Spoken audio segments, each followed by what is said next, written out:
Ladies and gentlemen, President William Samoei Arap Ruto is a very shrewd politician. Ruto is also very interesting and a schemer.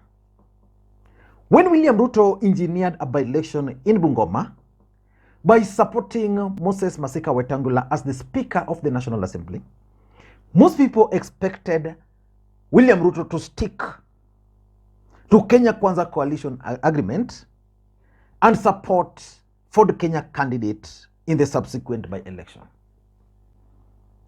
But that did not happen.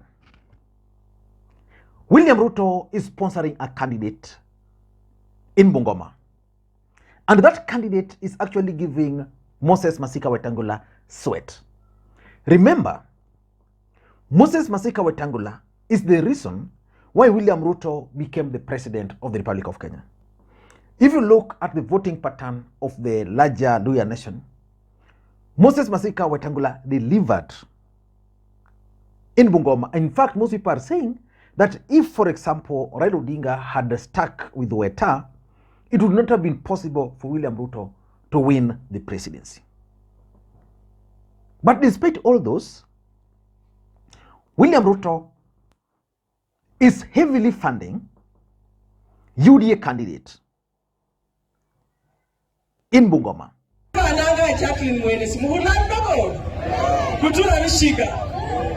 Mimi nimetumwa hapa na ndugu yangu Musalia Mudavadi kutoka Vihiga.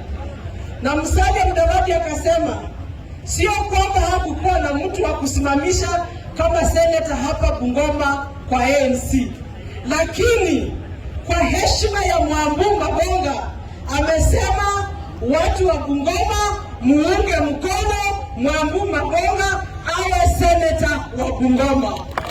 And just yesterday, UDA chairperson Johnson Muthama was very clear that they want to paint the entire Western Kenya yellow.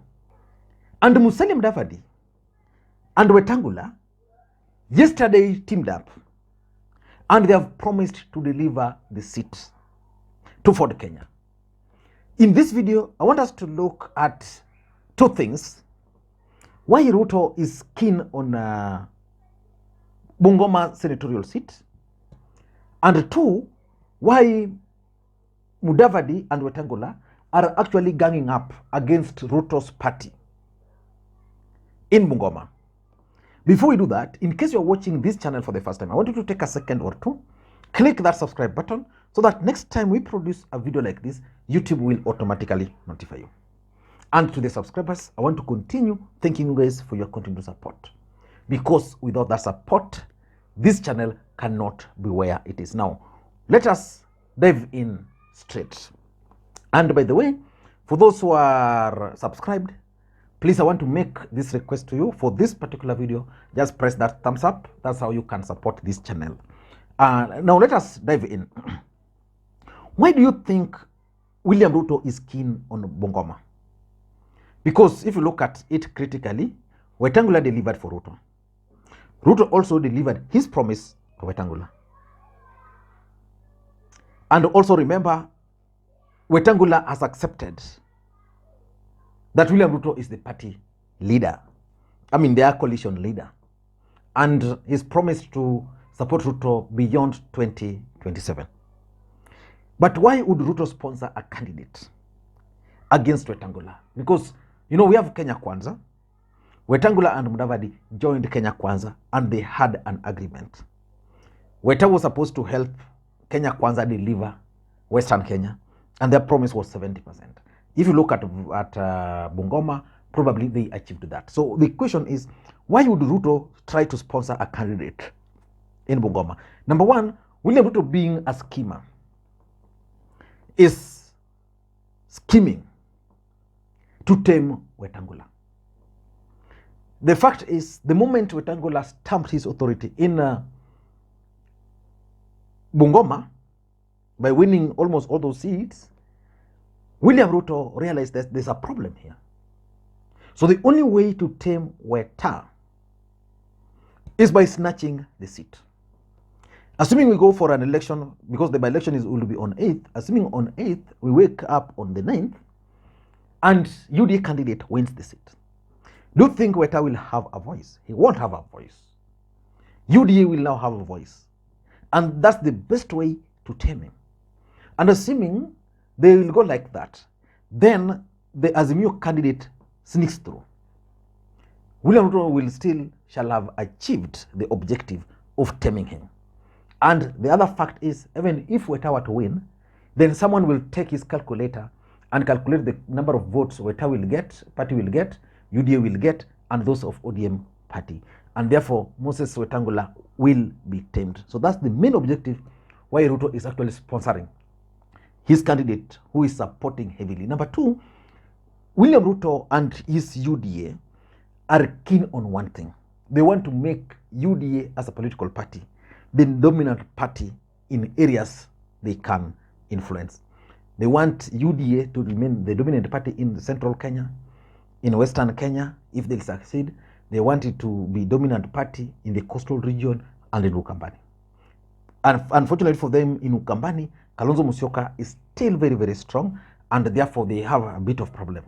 In the coastal region, they are making inroads, but Raila Odinga still has his support there. But in Bungoma, because they voted for UDA, most people there, Ruto wants Bungoma now to turn into yellow, and generally the entire Western Kenya. He wants Western Kenya to be either ODM and UDA and not. There's a UDA here, Ford Kenya here, ANC party here. So that's one of the strategies. That's one of the objectives why he's sponsoring a candidate there. Number three, William Ruto is also keen on forming a mega political party. He's been calling for merger. Wetangula and Mudavadi are not keen on that merger. So William Ruto is trying to use Bungoma to strategically force Wetangula and Mudavadi to form a mega political party, similar to what he formed with Uhuru Kenyatta, Jubilee. That's what he's looking at. Because if Weta were to lose in Bungoma, Musalia Mudavadi doesn't have a stronghold. Raila Odinga defeated him almost everywhere. William Ruto believes that majority of the votes he got in Kakamega were not as a result of Musalia Mudavadi, were his own efforts. So it means William Ruto can then force them. He will convince them, I'm going to zone, you are going to have Kakamega, you are going to have this area, you are going to have this area, but let us have a major political party. They'll buy the idea.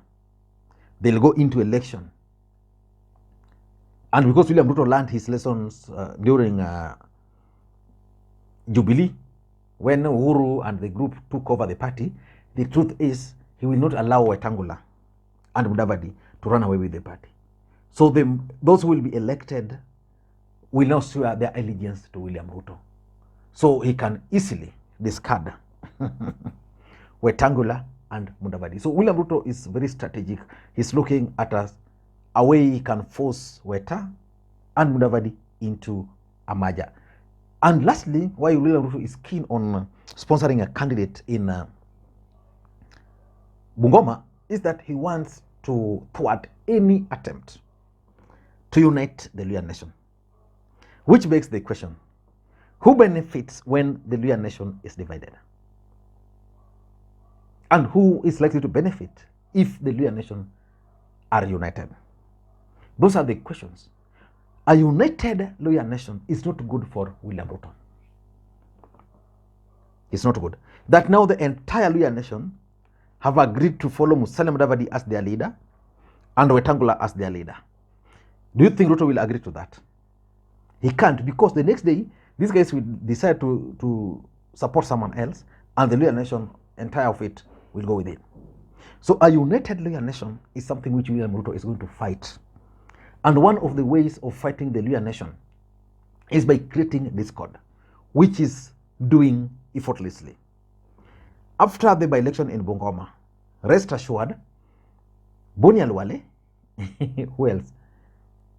Dan Wanyama, and those supporting the UD candidate will not be in good terms with Musalia Mudavadi.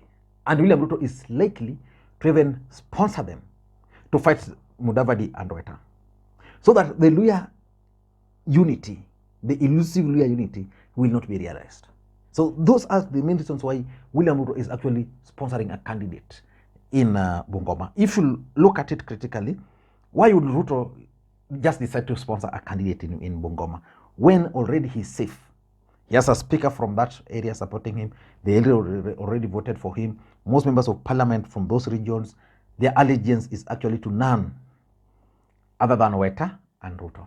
So why would he struggle to sponsor a candidate? But Mudavadi and Wetangula are not telling William Ruto a big no. What do you think they have seen?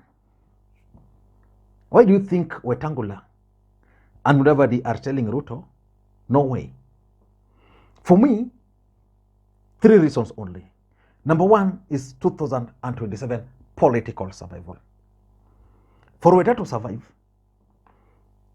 for Mudavadi to survive, after 2027, they must have control of Luhya politics. That control will only be determined by the outcome of the Bungoma senatorial election. If Weta and Ford Kenya will lose in Bungoma, I don't think they'll have political future in 2027. William Ruto will just start plotting how to finish them. That's the honest truth. So for their own political survival, Weta and Mudavadi must ensure that victory is delivered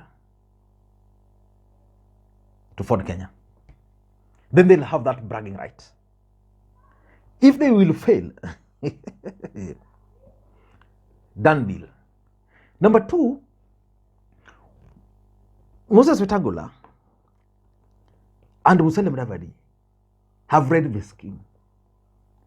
William Ruto is keen on creating a new kingpin in Luhya land. And the kingpin he's trying to create is none other than Boni Halwale. Boni Halwale, as we speak, is the majority whip at the Senate. Very powerful position. That's the truth. So Ruto is keen on taming Mudavadi by creating Boni Halwale, so that Boni Halwale will be the face of UDA in Luhya nation, while Mudavadi and Weta will be talking more about Kenya Kwanza, because the truth is Wetangula is no longer Ford Kenya leader. Mudavadi is no longer Ford Kenya leader. So they cannot tell people that they are political leaders. If anything, they cannot even talk politics in real sense. So the only political figure now left in the Luhya nation is none other than